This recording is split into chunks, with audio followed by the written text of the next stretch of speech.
Boa noite a todos. Estamos com mais uma live do Tributário Atual.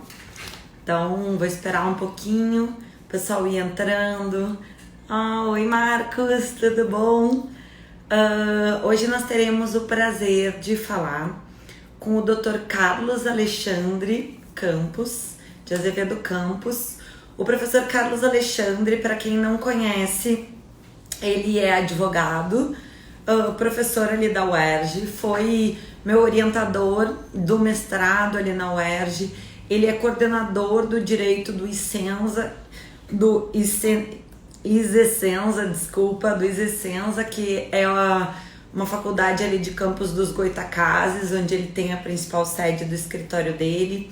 Então, ele vai estar entrando em um minutinho. E aqui, ó, o Carlos já entrou. Vamos esperar aqui um segundinho que tá entrando. Também acho, o Carlos é maravilhoso. Oi, Carlos, tudo bom? Oi, boa noite. Tudo bom, Aline? Tudo bem? Ó, já temos Tudo jóia. comentários aqui dizendo que o Carlos é maravilhoso. Provavelmente pessoas que também foram seus alunos, que nem eu. Oi, Gustavo. Gustavo ali, que também é professor da UERJ, está nos assistindo. Bom, pessoal, eu comecei aqui uma apresentação do professor Carlos Alexandre, né? Meu áudio tá legal? Tá legal. Meu áudio tá legal? Direitinho. O professor Carlos Alexandre é mestre e doutor ali pela UERJ. Ele é nosso professor ali da UERJ, um brilhante professor.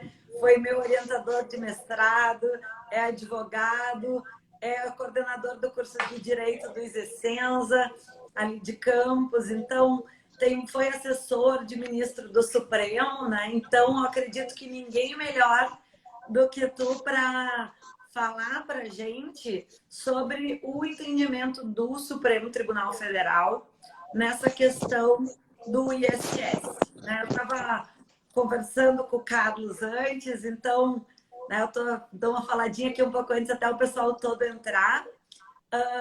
Né, pessoal? Então, a gente vai tratar hoje da tese que foi firmada no recurso extraordinário 784.439. E o que diz a tese aprovada? Ela diz: é taxativa a lista de serviços sujeito ao ISS a que se refere o artigo 156, inciso 3º da Constituição Federal. E daí, admitindo-se, contudo, a incidência do tributo sobre as atividades inerentes aos serviços elencados em razão da interpretação extensiva.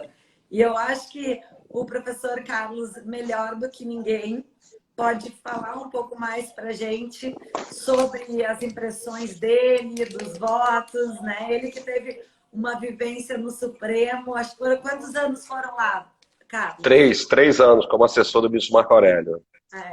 É um tempo, né? É um tempo.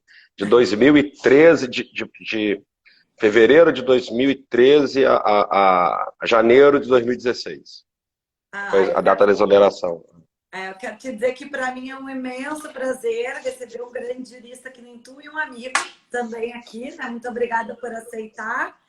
E então, se tu puder, né, podemos começar aqui. Nós temos 35 pessoas online nesse momento. Excelente. O pessoal entrando.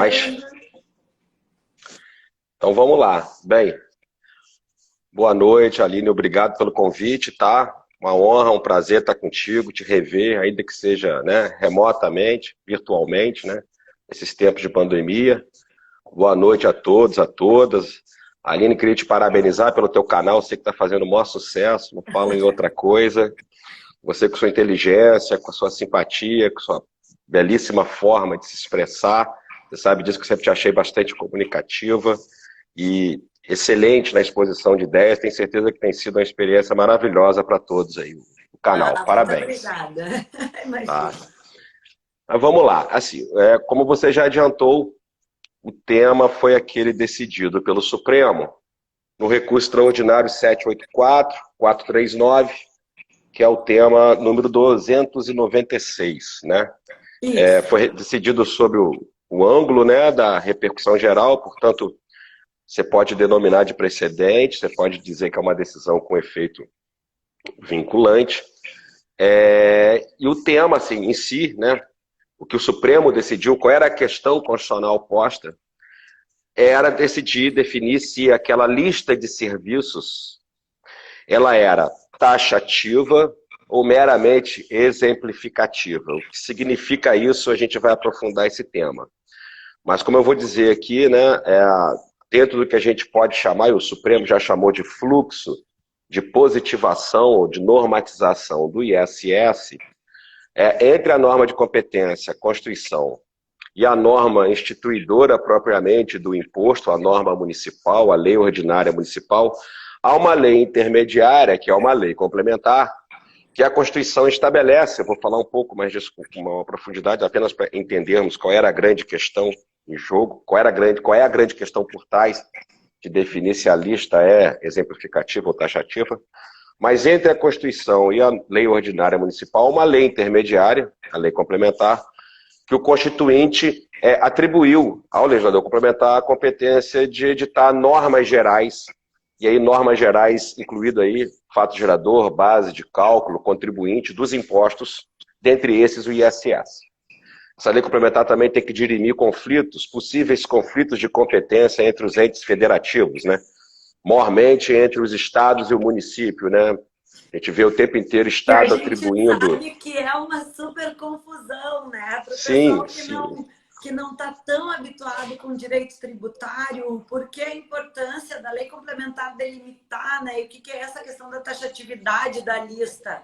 Existe uma lei complementar 116 que lista todos os serviços que podem incidir o ISS, porque já a própria Constituição já fala, né, dos serviços que se não tiverem descritos no ICMS, ele cairia, entre aspas, para o ISS, mas tem que estar na lista. Então, a grosso modo, a discussão é essa lista que tem na lei. É só o que está escrito ali ou é um pouquinho mais? Então como cabe essa lei complementar? Dispor sobre normas gerais, resolver conflito de competência, houve, digamos, um reforço do papel da lei complementar especificamente para o ISS, porque lá no artigo sobre o ISS, vou dispor disso com um pouco mais de detalhes, mas lá no dispositivo constitucional sobre o ISS disse que os serviços de qualquer natureza que podem vir a ser tributados pelo ISS serão definidos em lei complementar. Nem fala em lista de serviços, definidos em lei complementar. O legislador complementar, então, adotou a técnica de listar quais são esses serviços, de definir esses serviços por meio de uma lista. E aí que é o ponto. Essa lista é exaustiva? Se ela for exaustiva, nós temos uma pequena ou quase nenhuma margem de conformação quanto às hipóteses de incidência do imposto pelo legislador municipal. Se essa lista for exemplificativa, há uma grande ou uma muito maior margem de conformação pelo legislador municipal. Então a gente tem por trás também uma questão de federalismo, tá? De federalismo fiscal, né? Lembrando que a União é a competente para editar essa lei complementar e, no fim das contas, o quanto que a União pode limitar o exercício da competência tributária relativa ao ISS pelos municípios, né?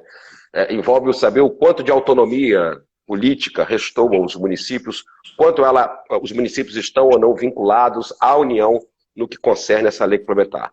Então, dizer se a lista é taxativa ou exemplificativa no fim das contas, dizer o quanto de liberdade que o legislador municipal possui em relação a esses impostos.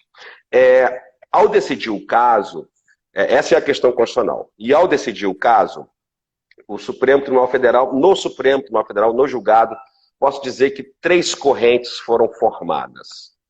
Uma corrente, vou chamar de corrente, mas foi um voto vencido e isolado do ministro Marco Aurélio, no sentido de que essa lista ela é hipertaxativa. O que eu quero dizer com hipertaxativa? Que não sobra absolutamente nada para os municípios no que se refere a desenvolver as hipóteses de incidência do ISS. Tudo já está ali na lista de serviços da lei complementar relativa ao ISS.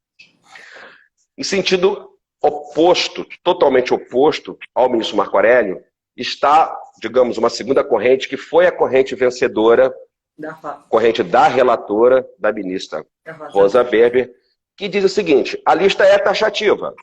Ou seja, o ponto de partida é que a lista é taxativa. Mas a lista ela é composta por vários itens e subitens. E em todos esses itens e subitens, pode o município, por meio do que boa parte da doutrina e os tribunais chamam de uma interpretação extensiva, podem os municípios, mediante essa técnica interpretativa, essa técnica expansiva de construção de significados, instituir novos serviços, estipular novas hipóteses de incidência, desde que relacionadas, né, desde que de semelhantes, próximas dos serviços já definidos em lei complementar. Então, é uma decisão que foi a corrente vencedora, dá uma ampla margem de liberdade, de conformação aos municípios. Não se trata de um cheque em branco, né? Se trata de estender os itens, estender os subitens dentro de cada item, desde que guardando correlações, características semelhantes com os serviços já elencados na lista de serviços.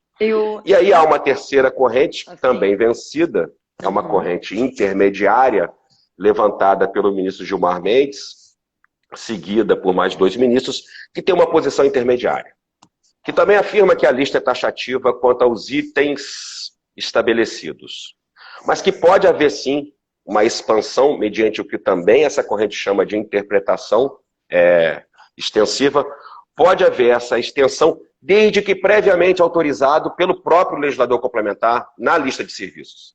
E como é que esse legislador complementar na lista de serviços autoriza essa interpretação extensiva pelos municípios? Quando utiliza das expressões, né, e congêneres, e outros, inclusive. Então haveria ali uma permissão, uma delegação do legislador complementar para os legisladores municipais em expandirem esses serviços tributáveis mediante a técnica da interpretação extensiva. Devo agora dizer para vocês, a gente vai começar a sofisticar o debate, mas devo agora dizer para vocês que também não ficou muito claro nos votos, e realmente nunca ficou tão claro se essa delegação é só para o legislador municipal ou é uma delegação que pode ser também tida como atribuída ao próprio administrador tributário municipal, ou seja, do administrador tributário municipal por si só realizar essa interpretação extensiva. Sim, claro, Aline. E no próprio voto da Rosa Weber, ela mesmo diz que, mas se para ver se enquadra ou se não se enquadra no que seria o serviço proposto através de uma ótica de interpretação extensiva, que aí caberia caso a caso, né?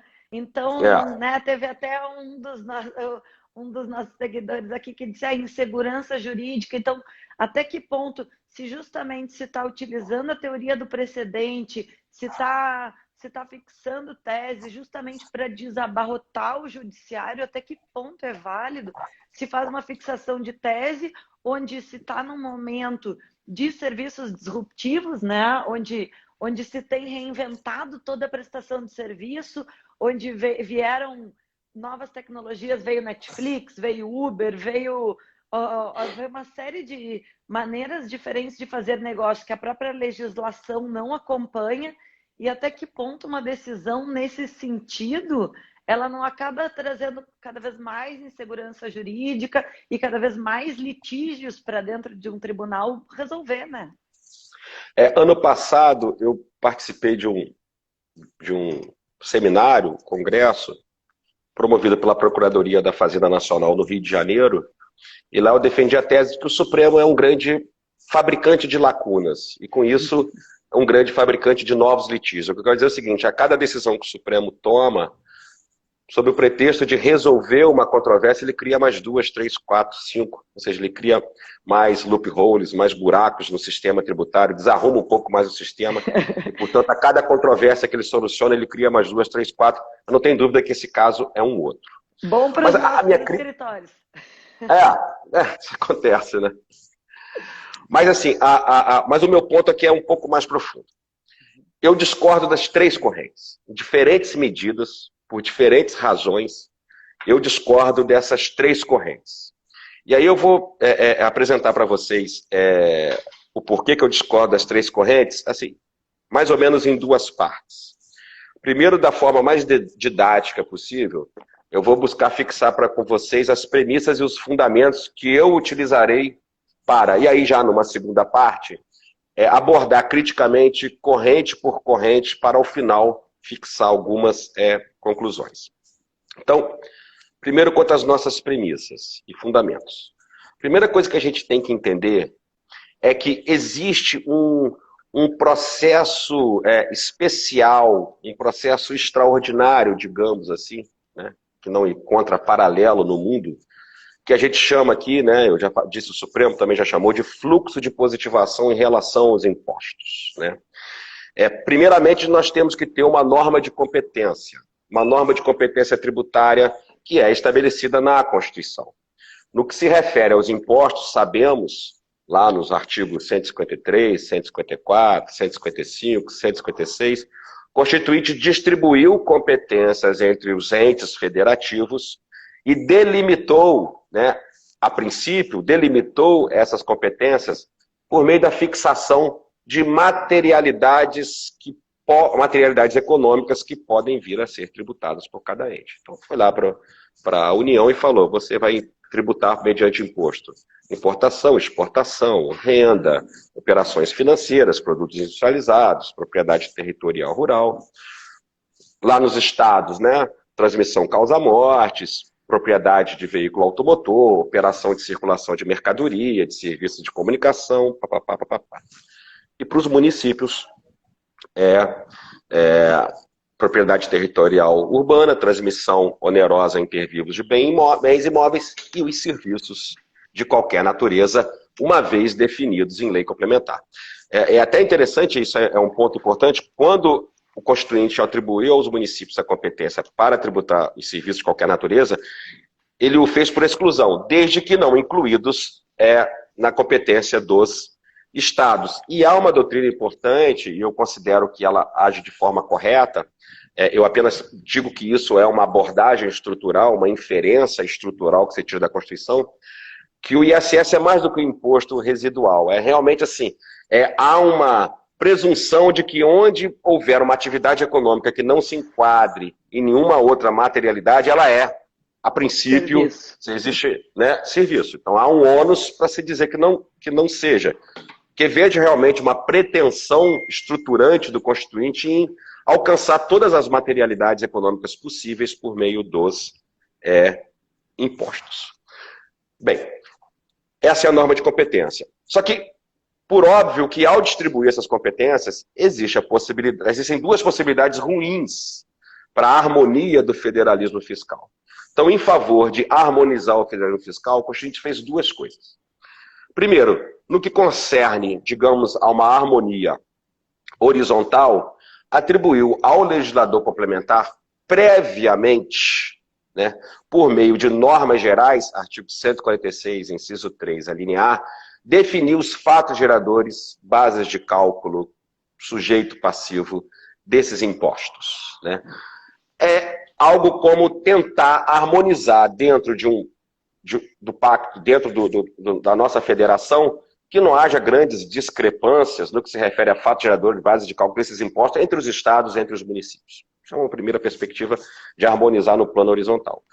E também atribuiu ao legislador complementar, no artigo 146, inciso 1, que ele venha a dirimir possíveis conflitos de competência. Conflito de competência, e aqui eu não estou me referindo nem ao conflito proposital, guerra fiscal, ao conflito que é quase natural decorrente da indeterminação da linguagem que o Constituinte utilizou para definir essas materialidades. Né?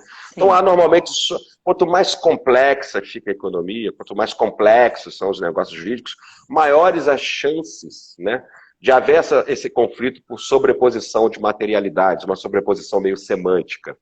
Eu sou do tempo em que se discutia se incidia ICMS ou ISS na recauchutagem de pneus. Eu enfrentei esse tipo de tema, eu fui advogado de recauchutadora, e a gente pensa num caso, eu falo muito isso em sala de graduação, dizer de forma didática, eu nem sei ali qual é o meu tempo, esqueci de perguntar, mas posso não, dar esses exemplos. claro, a live do Instagram, ela cai antes de 1 hora, mas daí quando faltar 10 minutos eu aviso. Temos Dá ainda tempo. recém 20 minutos, ainda tem bastante tempo. Então, para vocês verem como é interessante, o que incide, ISS ou ICMS? Se eu chegar com o meu veículo numa recauchutadora, com 4 pneus velhos, querendo comprar 4 pneus recauchutados, o dono da recauchutadora diz o seguinte, não, olha só, me dê seus 4 pneus velhos, estou comprando esses pneus velhos de você por X reais e toma aqui 4 pneus, outros 4 pneus recauchutados e você me paga a diferença. Então, me parece uma permuta de mercadorias, então incide ICMS, a princípio sim, mas foi definido que não. Que por eu ser usuário final, consumidor final, portanto essa permuta contorna, ela não ocorre no meio de um ciclo econômico, incide ISS, houve uma prestação de serviço. Se em vez de usuário final eu fosse um revendedor de pneus, a recauchutagem teria ocorrido no meio de um ciclo econômico, né? E aí incidiria ICMS. Só que hoje a gente está discutindo esse tipo de controvérsia envolvendo a economia digital, muito mais complexa, muito mais... Que é muito... porque são conceitos tênues, né? Esse caso da própria da recauchutagem, que a gente fazendo uma análise, só que como existem 2 entes federativos que querem tributar uma mesma base tributável, mas também não é permitido constitucionalmente que o mesmo tributo incida sobre a mesma base, afinal, a quem compete, né? Compete ao Estado, compete aos municípios. E também, assim, existe a previsão de um imposto residual. Se não é serviço, até que ponto? Ou se não é um serviço ali previsto naquele rol taxativo, mesmo quando se faz uma interpretação extensiva, inventou-se um novo serviço, que ali jamais esteve disposto, que jamais constou em lei complementar. A gente está dentro de uma segurança jurídica de recolher esse tributo, de sofrer uma autuação. Como é que se vai orientar um cliente nesse sentido? Deposita-se, né?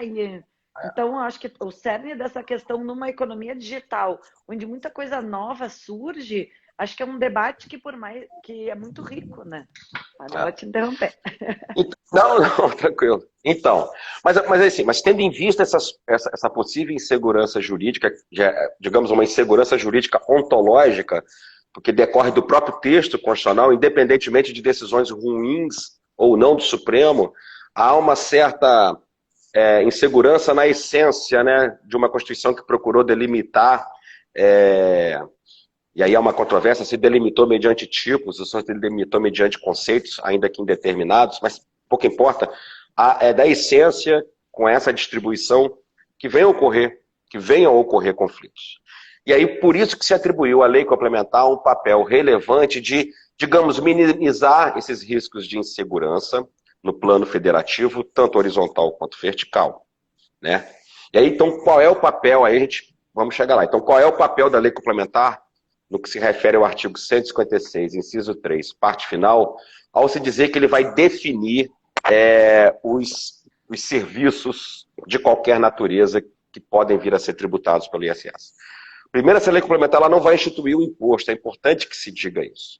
A lei complementar ela não vai instituir o imposto, né? A lei instituidora do imposto é a lei municipal. O que ela vai fazer é definir quais serviços podem ser. Muitos dizem que ela não define o que vem a ser serviço. Para mim, sim. Eu acho que eu tenho um artigo que eu nunca termino, já tem um ano que eu estou escrevendo, outras coisas acontecem, mas achar que... Qualquer coisa eu ajudo. Entendeu? Mas, na verdade, eu acho que está virando já quase um livro, um livrinho, mas um livro. Mas achar que toda a materialidade está bem definida, bem delimitada na Constituição e, portanto, ao legislador complementar, ao legislador ordinário, basta reproduzir, encontrar, explicitar. Não é assim. Isso é uma verdadeira ditadura dos conceitos. A Constituição ela é uma Constituição democrática, ela deixou para o legislador complementar e para o legislador ordinário uma ampla margem de evolução desses sentidos, né? Mas o primeiro legislador que tem que passar a definir esses conceitos, ou o que vem a ser serviço, é o legislador complementar. Então ele define serviço e define principalmente mediante a introdução de quais atividades econômicas podem vir a ser tributadas pelo ISS.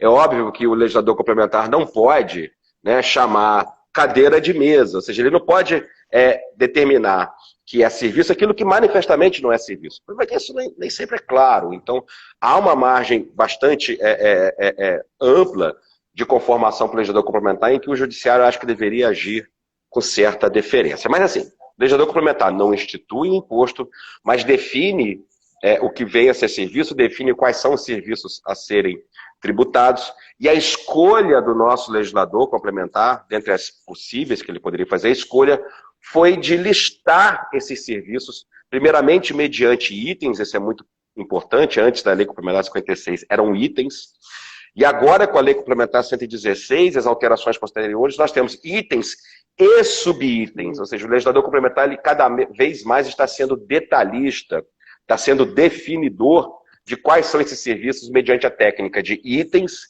e subitens que venham a explicitar esses itens. Bem, e aí vem a questão, mas poderia o legislador complementar, e esse é um ponto importante, poderia o legislador complementar definir esses itens e subitens, mas mediante uma técnica de delegação, deixar alguma margem de liberdade ao legislador municipal de incluir novos itens, desde que previamente, digamos, autorizado mediante delegação do legislador complementar? Eu penso que sim. Vejam, existe uma tensão permanente no que se refere ao federalismo fiscal. Se por um lado a gente precisa de uma lei complementar para harmonizá-lo, para não deixar que o federalismo fiscal vire um caos, com uma multiplicidade absurda de hipóteses de incidência diversas entre os municípios, entre estados, também há necessidade, dentro do federalismo fiscal, de nós respeitarmos a autonomia política dos entes federativos. Há que haver um meio termo. Se nós dissermos que o legislador complementar exauriu e nada deixou para o legislador municipal, nós estamos, pura e simplesmente, ignorando por completo a autonomia dos municípios como um lado importante dessa estrutura que é o federalismo fiscal. Mas então essa harmonia, deixa eu só acabar meu raciocínio. Claro. Essa harmonia ela tem que ser buscada sem que se menoscabe por completo a autonomia municipal. E aí, qual foi a técnica que o legislador complementar escolheu para isso, como eu vejo? Onde ele quis que os serviços fossem apenas aqueles estabelecidos na lista, ele não utiliza nenhuma técnica de delegação. Ele simplesmente diz, o item é tal e os subitens são tais. Quando ele pretendeu delegar ao legislador municipal, seja porque está atento à autonomia do município, seja porque ele está atento, Aline, à evolução que ocorre no mercado desses serviços, por quanto tempo, pela demora do legislador complementar em definir, por exemplo, provedor de internet como tributável pelo ISS, os municípios não puderam alcançar esse tipo de materialidade. Então, atento a essa evolução, o legislador complementar deixa algumas válvulas de escape, mas umas válvulas de escape expressas, quando utiliza o termo e congêneres e outros. Nesse ponto, ele delega ao legislador complementar, digamos, a complementação valorativa do que são esses serviços. Mas não é um cheque em branco, repito. O legislador municipal só poderá dispor sobre novos serviços se esses serviços guardarem características essenciais, se houver uma semelhança forte com os serviços já listados. Portanto, o legislador municipal, e aí que é um ponto importante, o legislador complementar, ele, ao mesmo tempo que transfere essa tarefa, ele também limita essa tarefa. Há uma delegação supervisionada, há uma delegação balizada. E isso é o equilíbrio ótimo entre harmonia e autonomia municipal. Desculpa, Aline, pode fazer a pergunta. Senão, se eu cortasse, eu não ia... Imagina, o meu questionamento, minha dúvida, na verdade, quando se tem essa delegação, né, que por mais que se tenha o que a gente chama de teoria dos tipos, os tipos definidos, quando a gente vive, e considerando que se trata de um tributo de competência municipal, e a gente vive num país de dimensões continentais, até que ponto, e o professor sabe, né, o pessoal que não saiba, eu sou mais uma liberal, então, assim, né, todo o meu raciocínio, muitas vezes, ele tem como fundo a preservação da empresa, a questão de uma economia mais liberal. Então, até que ponto a gente dá a entender que é dado ao legislador municipal definir o que seriam os serviços congêneros, não abre uma possibilidade gigantesca desses milhões de municípios do Brasil instituírem uma série de tributos sobre bases não previstas e se ter uma insegurança e um caos jurídico e alguma coisa desse gênero. Essa é a minha dúvida. Né? Se fosse um cheque, pesa valores assim. Se fosse um cheque em branco, eu concordaria com você. Mas assim, eu até posso responder sua pergunta, eu posso introduzir a resposta, mas eu vou tratar disso um pouco mais lá à frente, quando eu discutir as correntes do Supremo. Mas desde já eu te afirmo que eu não vejo a possibilidade desse caos, que primeiro, nós estamos falando de 5 milhões e poucos de municípios, mas não estamos falando de 5 milhões e tantos, 5 mil e tantos municípios que são capazes de terem em seu território esses serviços novos, congêneres e diferentes. A gente está falando de uma parcela pequena. E segundo, mas há necessidade primeiro, há uma necessidade por isonomia, há uma necessidade por capacidade contributiva e há uma necessidade por autonomia dos municípios que serviços que em seu território começam a ser prestados e que não são expressamente previstos na lista, mas tem uma identidade substancial absurda, que ele possa exercer esse poder político. Porque, caso contrário, quem vai estar sendo desrespeitado é a própria Constituição, ao estabelecer competência para o município, né? Mas ele fica por uma omissão do legislador complementar, que não tem a mesma velocidade de enxergar essas mudanças, que não tem a mesma velocidade de verificar, digamos, essa dinâmica de atualização, essa dinâmica de evolução dos serviços, né? Porque quem sabe é o legislador do imposto, nem sempre o legislador complementar. A gente sabe que o processo político pelo legislador complementar é muito mais difícil. Mas veja, mas não é uma carta, mas não é um cheque em branco. Sim. Ou seja, há necessidade, sempre haverá o controle judicial de, se o município inseriu, e ele só pode inserir, isso a gente vai discutir mais na primeira, ele só pode inserir para mim quando autorizado, quando delegado pelo legislador complementar, e por isso a minha crítica, a primeira crítica que eu faço à corrente vencedora. Mas uma vez autorizado, foi uma vontade do legislador complementar, quando usa essas expressões, eu acho que ele tem que exercer essa autonomia política, senão vira um faz de conta essa autonomia política do município. Sim, então, ao mesmo tempo que você... E veja, e ninguém está aqui dizendo que não deve haver lei municipal. É a liberdade mediante lei. Também não há liberdade com falta de lei. Né? Então, assim, você precisa de lei municipal. Né?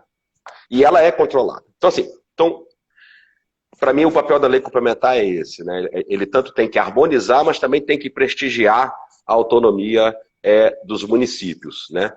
Digamos, ele é um freio de arrumação, muitas vezes, dentro do federalismo, e por esse motivo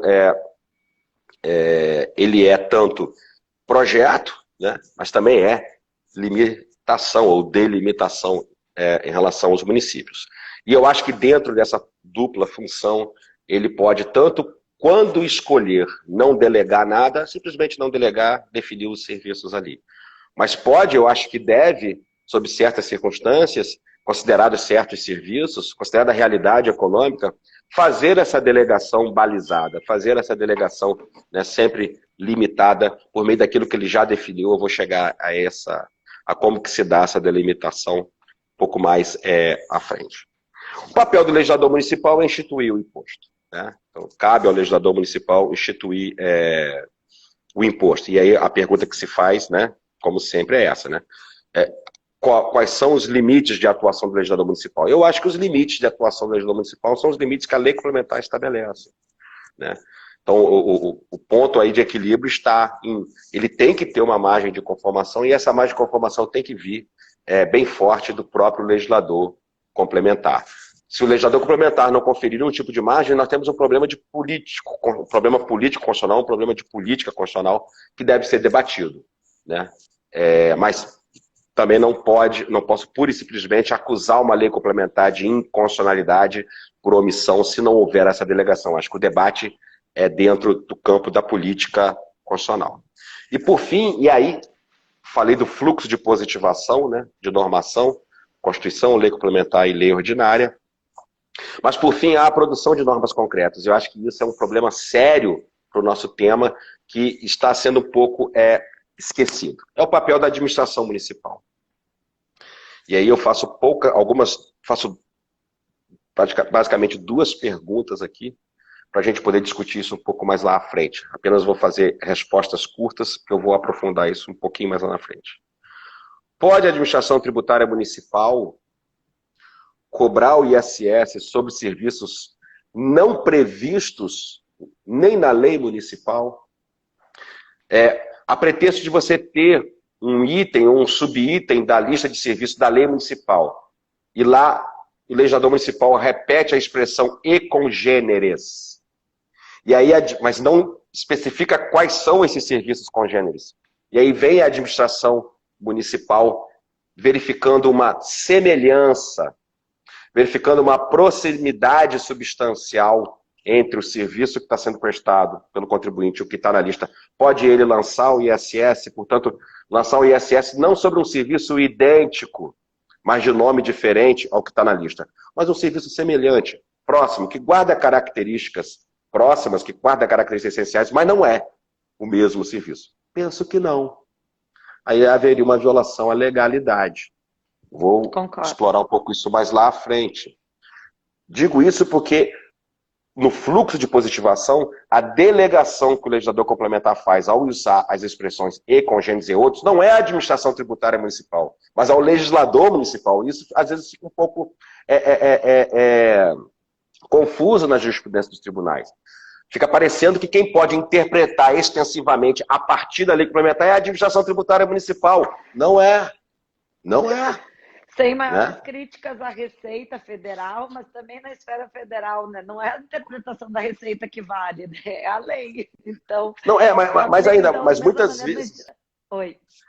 Não, mas muitas vezes os tribunais decidem esses casos de ISS como se fosse válida o administrador tributário realizar essa interpretação extensiva.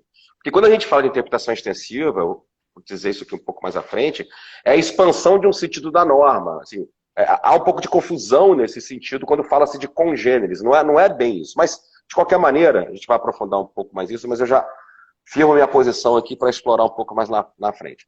O legislador complementar, quando delega ao legislador municipal. Se for a vontade do legislador municipal e verificando diante de uma realidade econômica, ele pode incluir novos serviços desde que congêneres, o administrador tributário municipal pode cobrar o ISS. Mas não pode ele, administrador municipal, sem intermediação, digamos, do legislador municipal, cobrar ISS por entender que ele é o delegatário da legislação complementar. Ele não é. Certo? Uhum. Agora, isso é uma coisa totalmente diferente, e os tribunais confundem isso, totalmente diferente da atuação da administração tributária municipal fiscalizando um determinado contribuinte, verificar que esse contribuinte presta um serviço substancialmente idêntico a um serviço elencado, a um serviço previsto na lista de serviço. Não há qualquer diferença substancial do ponto de vista não só da substância econômica, mas também da função desse serviço. Mas o contribuinte, né, obviamente por decisão própria, deu um novo nome ou um outro nome a esse serviço, que é o que acontece nos serviços bancários, acontecia demais com os serviços bancários, e que foram os serviços bancários que verdadeiramente, as controvérsias em torno do serviço bancário, que verdadeiramente levantaram essa discussão em torno da taxatividade ou se a lista é exemplificativa. Se nós buscarmos todas as decisões, desde o Supremo, passando pelo STJ, sei lá, 95% a questão do serviço bancário. E os bancos, eles prestavam serviços previstos na lista, eram serviços substancialmente idênticos, mas eles davam outro nome. Davam o nome. Davam o nome. Malandragem tributária. E aí, a administração vinha, cobrava o ISS, e os advogados dos bancos questionavam por meio de ações anulatórias e depois, né, chegavam aos tribunais dizendo o seguinte: olha, o que o administrador fez aqui foi a interpretação extensiva da lista de serviços. Não! A interpretação extensiva não é isso. O que a administração tributária municipal fez é o controle do abuso do direito, o controle do abuso de forma jurídica pelo contribuinte. Sim. que, abusando do direito, deu nome de boi a quem tem bico de pato, rabo de pato, né, orelha de pato, mas que chamar de boi. Mas não é boi. Se tem bico de pato, orelha de pato, rabo de pato, faz quen-quen, é pato. Então isso não é, veja bem, o administrador, nesse caso, ele não interpreta extensivamente a norma, porque não se trata de interpretação da norma, mas ele interpreta e readequa o fato, a norma já estabelecida dentro dos seus limites semânticos. Então, isso é importantíssimo, porque quando a gente vai falar de interpretação extensiva ou não nos tribunais, o que está aparecendo, o que está... os casos concretos estão levando a crer que a gente está falando de interpretação extensiva pela administração em casos como esse. Caso como esse não há que se falar em interpretação extensiva, mas uma atuação normal e esperada da administração tributária em controlar a elusão tributária ou muitas vezes a evasão tributária mediante, a elusão tributária mediante o abuso do direito e até a evasão mediante simulações absolutas. Ok? Então é importante a gente definir esse papel do administrador. Ele não pode, né, sob o pretexto de tributar serviços congêneres sem intermediação da legislação municipal, cobrar o ISS sobre serviços não previstos. Mas ele pode e deve, é um poder-dever, né, controlar o abuso do direito, fazendo incidir o ISS sobre atividades econômicas substancialmente idênticas às estabelecidas em lei, mas que, por pacto das partes contratantes ou por vontade unilateral, como acontecia nos bancos, outros nomes eram dados para que se pudesse fugir do ponto de vista da nomenclatura da lista de serviços. Ok? Então, minhas primeiras premissas eram essas: papel da Constituição, papel da lei complementar, papel da lei ordinária municipal, papel da administração. E aí, por fim, em termos de premissas, fazer duas diferenciações aqui que eu já antecipei um pouco. Primeiro, distinguir o que vem a ser a integração analógica e o que vem a ser a interpretação extensiva. E mais importante ainda, definir realmente o que vem a ser a interpretação extensiva. E aí eu começo pela interpretação extensiva. A interpretação extensiva é a interpretação. Porque o intérprete, ao realizar uma interpretação extensiva, ele não sai dos limites semânticos do texto. O que ele interpreta e aplica é o texto. Mas o intérprete, ele foge, ele escapa do sentido literal primário, o sentido literal mais imediato, o sentido prima facie, aquele que grita, aquele que berra aos nossos ouvidos, para ir para as franjas de sentido, para os limites de sentido desse texto, para poder abarcar situações que, no que se refere ao sentido literal, o sentido mais imediato, não estaria sendo alcançado. Então, a interpretação extensiva é a interpretação do texto, sempre do texto, sem sair do texto. O texto é o ponto de partida. Só que o ponto de chegada, esse ponto de chegada está nas franjas, nos limites, né, nos contornos. E aí, muitas vezes, realmente seria possível fazer a interpretação extensiva de um subitem, né, para poder alcançar algum tipo de atividade econômica. É isso que está se discutindo. Seria isso possível? É isso que se faz? É isso que está em jogo? Bem, vamos discutir isso. Já a integração analógica, ela tem como ponto de partida a interpretação. Ninguém integra analogicamente sem antes interpretar. No primeiro momento, o intérprete interpreta e conclui que aquela norma A não alcança o fato B. Nem a interpretação extensiva faz essa norma alcançar o fato B. Mas ele entende que, por uma razão de semelhança, né, com os fatos alcançados pela norma A, por uma razão de quase identidade, esse fato B deveria também ser tributado, ou deveria ser regulado pela norma A. E aí o que ele faz, por analogia, ele preenche uma lacuna e aí passa a esse fato ser alcançado pela essa norma A, não por uma interpretação extensiva, ampliativa, mas por criação de verdadeira nova norma, em que aquele fato não estava alcançado pela norma A. Essa é uma distinção conceitual. Na prática na prática é sempre fácil identificar quando a gente está no limite da interpretação extensiva e quando a gente inicia a integração analógica? Não, claro que não. Até porque é papel do intérprete. O intérprete vai sempre dizer que ele não está integrando, ele está interpretando extensivamente. A ponto de professores como o Ricardo Lobo Torres dizer que essa distinção só pode se dar realmente no plano conceitual. Guattini também diz que essa linha tênue entre essas distinções fazem com que muitas vezes essa distinção seja inútil, né? Ainda mais se você considera que a norma é aquilo que o intérprete diz que é. E cabe ao intérprete dizer se ele está interpretando extensivamente ou integrando. Mas seja como for, tá? Quando a gente fala de você incluir novos serviços por delegação da expressão congêneres, para mim, vou dizer isso para vocês, isso não é interpretação extensiva. Tá? Isso é uma atividade integrativa, por semelhança. E como eu vou dizer, por semelhança de tipo. Mas não é interpretação extensiva. Eu não estou interpretando extensivamente um subitem para incluir outro. Eu estou autorizado pelo legislador complementar a instituir novos serviços apenas semelhantes, não idênticos, mas novos serviços. O legislador municipal está autorizado a instituir novos serviços por semelhança aos já estabelecidos, porque existe a cláusula e outros e congêneres. Isso não é interpretação extensiva. Então, essa primeira distinção, ela é importante. E a segunda distinção, que eu já fiz em alguma medida, é diferenciar a interpretação extensiva da correção do abuso de forma. É o que eu falei em relação aos blocos. Interpretar extensivamente é ampliar o sentido mais imediato da norma. É a interpretação da norma.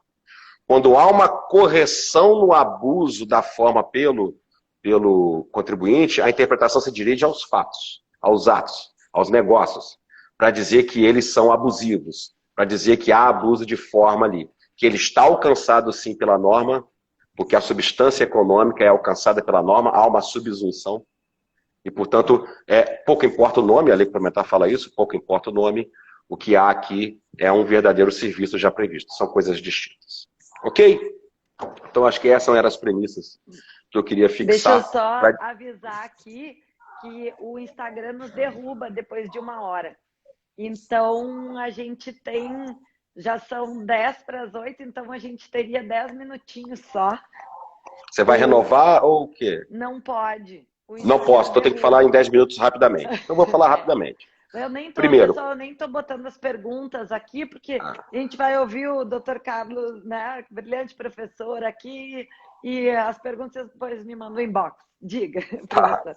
Primeiro, por que o pensamento do ministro Marco Aurélio está errado?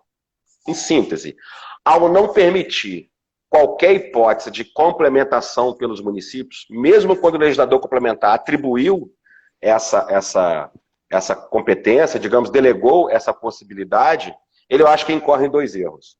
Primeiro, desprezar, de um lado, o papel da lei complementar, ou, digamos, a capacidade do legislador complementar em atribuir esse papel ao legislador municipal, em delegar essa complementação ao legislador municipal.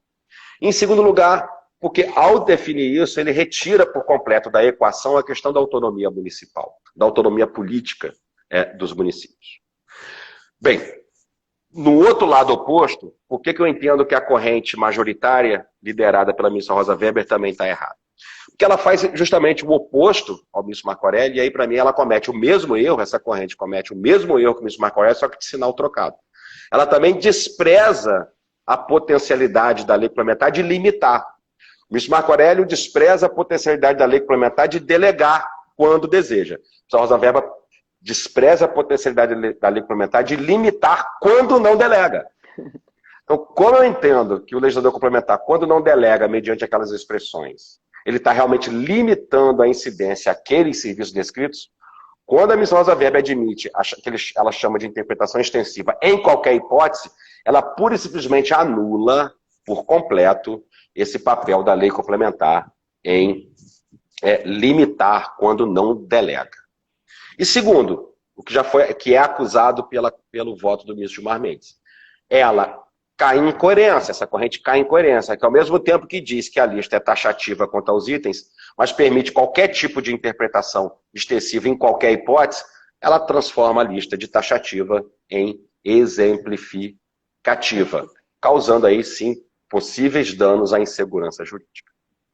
E aí a terceira corrente, que é intermediária, que eu acho correta na conclusão, e aí vem o ponto mais polêmico de todos. Eu acho que ela é correta na conclusão. Eu acho que a delegação, a complementação ou a integração pelo legislador municipal é possível, desde que sempre seja feito quando permitido pelo legislador complementar por meio da utilização daquelas expressões e outros congêneres, por aí vai.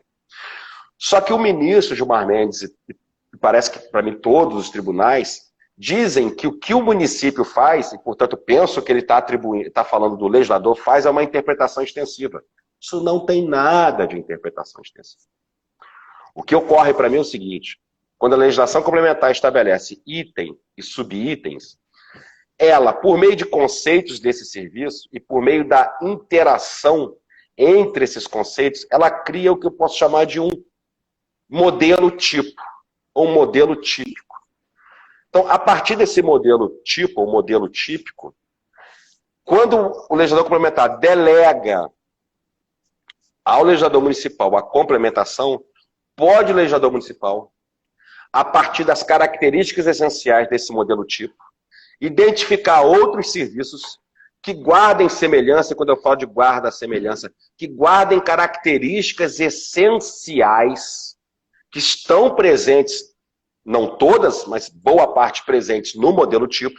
Nós temos aí a possibilidade dele complementar esses subitens mediante a inclusão de novos serviços semelhantes, que há essa proximidade substantiva por meio dessas características essenciais, natureza, função e por aí vai. Isso não é, o legislador não está fazendo a interpretação extensiva dos subitens. O que ocorre aí, para mim, é uma delegação feita ao legislador mediante o que a gente chama de pensamento tipológico. O legislador está autorizado a legislar, isso se dá na atuação, isso se dá na esfera legislativa. O que se delega é uma nova atuação legislativa do município. Então, puramente interpretativa, interpretação extensiva. O legislador está autorizado, está delegado a ele, complementar os subitens por meio do pensamento tipológico. Esse é meu ponto. Então, para mim, eu acho que os tribunais sempre erraram utilizando essa categoria de interpretação extensiva. Isso não se sustenta do ponto de vista metodológico. Agora, a não ser que o que sempre se entendeu é que essa delegação da lei complementar, né, seja ela no voto da ministra Rosa Weber, seja ela nos casos expressos ou nos demais, essa delegação foi feita para o administrador tributário municipal. Se é isso, então a gente tem um verdadeiro caos de violação à legalidade e a possibilidade que cada administrador municipal diferente venha fazer um novo raciocínio tipológico, uma interpretação extensiva, é verdadeiro caos. Então por isso que eu acho que não é isso, não pode ser isso, acho que não é essa a decisão. Eu acho que ela é dirigida ao legislador municipal. O legislador municipal ele não faz interpretação extensiva. Ele faz a integração ou complementação mediante esse pensamento tipológico, ou seja, a inclusão de novos serviços, desde que esses novos serviços, embora não previstos expressamente, guardem semelhança substancial, tenha características essenciais ao modelo tipo. É isso, Aline. Dentro dos 10 minutos, eu acho que eu deixei alguma margem para você. Não, eu sempre me preocupo aí a não... Eu até vieram uma série de colocações, perguntas, mas assim, é tão rico ter um professor como tu aqui no nosso canal, que eu deixei as perguntas aí, as observações, né? Porque a gente vê, eu acho que é uma oportunidade muito bacana, porque se a gente passa de 1 hora, daí não dá para gravar. E se não grava, não dá para pôr no YouTube, coisa. Então, é tão, né? Pessoal, a gente tem... Ali na UERJ, esse é um dos grandes... Agora eu falo muito da UERJ, que eu gostei muito do mestrado, porque o Carlos é um dos professores, né? Ele que idealizou aquele livro que a gente fala bastante de leituras clássicas do direito tributário, né? Uma matéria que ele criou lá, que realmente forma o nosso pensamento. Então, eu acho que assim, hoje a gente consegue... Com a internet tem que ver sempre o lado bom da pandemia, né, professor? Então... Talvez com a internet a gente esteja conseguindo democratizar um pouco esse conhecimento do direito tributário, que ele era tão restrito, né, às elites, ele é um estudo muito caro, né? Tanto que ali na própria UERJ a gente nem cotista tinha, porque muitos cotistas não passaram na linha de corte, né? Então, eu acho que a gente faz um papel aqui de internet de mostrar, gente, olha só, que bacana a linha de raciocínio, entende? Quando a gente trata o direito numa linha interpretativa, para o pessoal ter acesso de como é que é a linha de raciocínio dos grandes juristas, de onde surgem as grandes teses tributárias, né? Então, pessoal, para quem não conhece, procure a teoria dos tipos, quando o Dr. Carlos fala de tipo, né? Interpretação extensiva, analogia, né? Eu sei que muita gente aqui não conhece os conceitos, mas que se use isso para aprender os conceitos e conseguir desenvolver o raciocínio, né? Nós que somos alunos ali, eu sou muito grata a todos os professores ali da UERJ, né? O Carlos como orientador, além de ser um professor maravilhoso, é aqueles corretores super minuciosos que chegavam a circular dizendo assim, ver se essa vírgula está correta conforme a ortografia. E é assim que a gente aprende, né? Então, eu quero agradecer imensamente, Carlos, Eu que né, agradeço, eu que a tua agradeço. disponibilidade de vir aqui, né? O canalzinho está crescendo, né? Aos pouquinhos ele vai indo.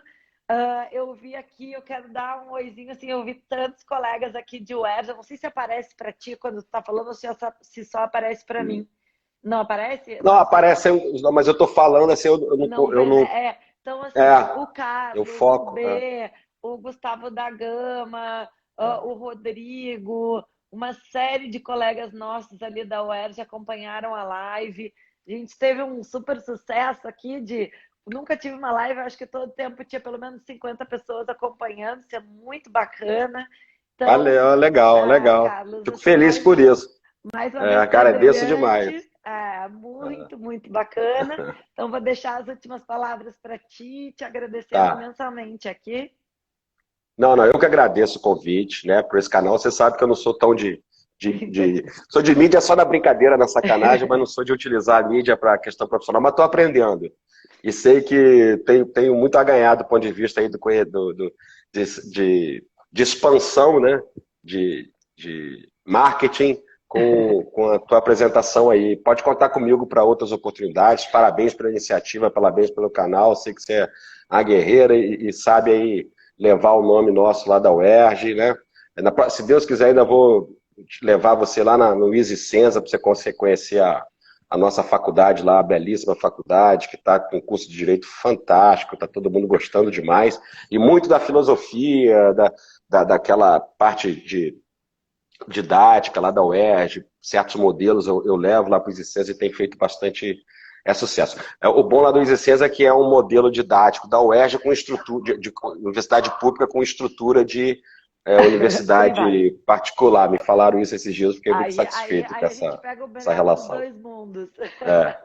Carlos, eu vou encerrar aqui para a gente poder ficar gravado. Tá bom? Tá, brigadão, um beijo grande. Obrigada, Carlos. Obrigado a todos e a todas pela participação. Tchau. Tchau.